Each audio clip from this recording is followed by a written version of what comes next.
Welcome to this explainer. Today we are completely dissecting the wealth brain blueprint.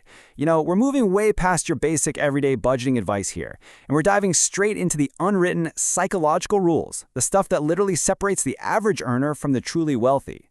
So let's just jump right in, shall we? All right, here is our roadmap for today.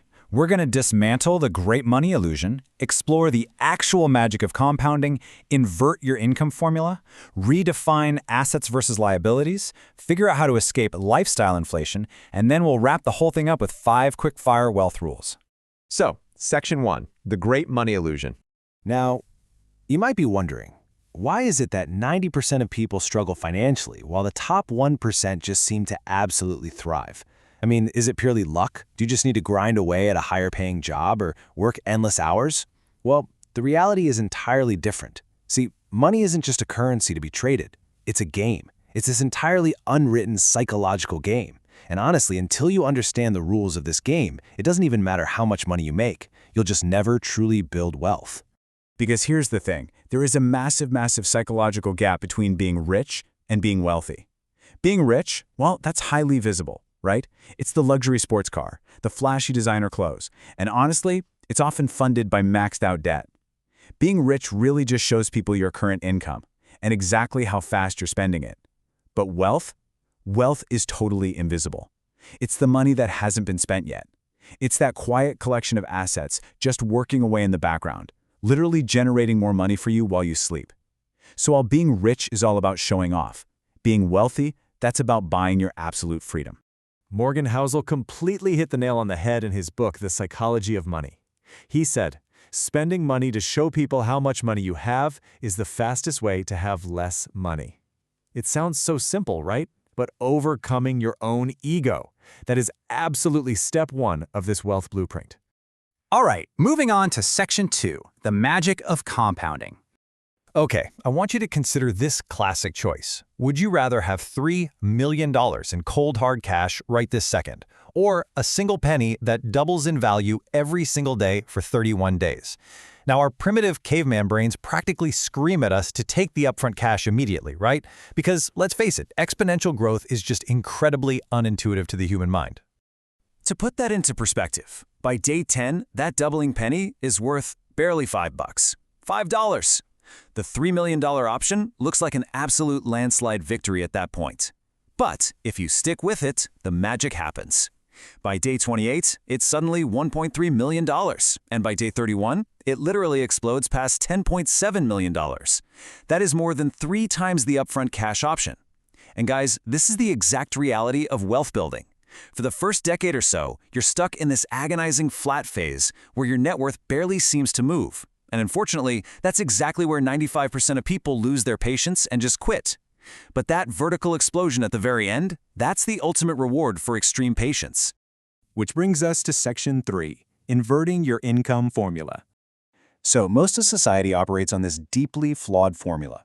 Income minus expenses equals savings. Basically, you spend first, and then you just sort of cross your fingers and attempt to save whatever leftovers are sitting in your checking account. This is practically the definitive formula for lifelong financial struggle. But the wealthy? They completely invert this. For them, it's income minus investments equals expenses. The literal moment money hits their account, they immediately transfer a fixed percentage straight into their investments. They pay themselves first. And what this does is create this really healthy financial constraint that actually forces them to live on whatever is left over. It's a total game changer. Okay, Section 4, assets versus liabilities. I'm sure we all know Robert Kiyosaki's golden rule by now, right? Assets put money in your pocket, and liabilities take money out of your pocket. Simple enough. But let's actually apply that, and I mean ruthlessly. See, traditional accounting will tell you that your primary residence is an asset. But wealth psychology, it says that if that house is draining your pocket every single month for taxes, insurance, and maintenance, well, it's currently a liability. It really only becomes an asset when it starts generating actual cash flow for you. Or think of a brand new luxury car. You drive it off the lot, it immediately drops 20% in value, and then it just demands continuous cash for gas, insurance, and repairs. I mean, that is a textbook liability.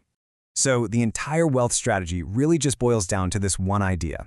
Buy income-producing assets first, and then let that new cash flow fund your luxury liabilities. It's brilliant. The wealthy focus heavily on acquiring stocks, or maybe real estate or businesses, and then they use that passive cash flow to buy the nice cars and the big homes. Meanwhile, the average person goes out and buys the liability first, and then has to spend a lifetime just trying to pay it off. All right, Section 5, Escaping Lifestyle Inflation. You know, the hedonic treadmill, which is just a fancy term for lifestyle inflation, is absolutely the #1 trap that keeps high earners broke. It works like this. As your income expands, your standard of living rises in perfect tandem with it. You get a raise, and suddenly you upgrade to finer restaurants, a slightly pricier apartment, premium name brands. You run faster, you make more money, but the treadmill just spins faster right along with you. And at the end of the day, you remain in the exact same stationary financial position. So, how do you break the treadmill? You have to lock this rule into your brain. When your income rises, you increase your investment rate, not your lifestyle.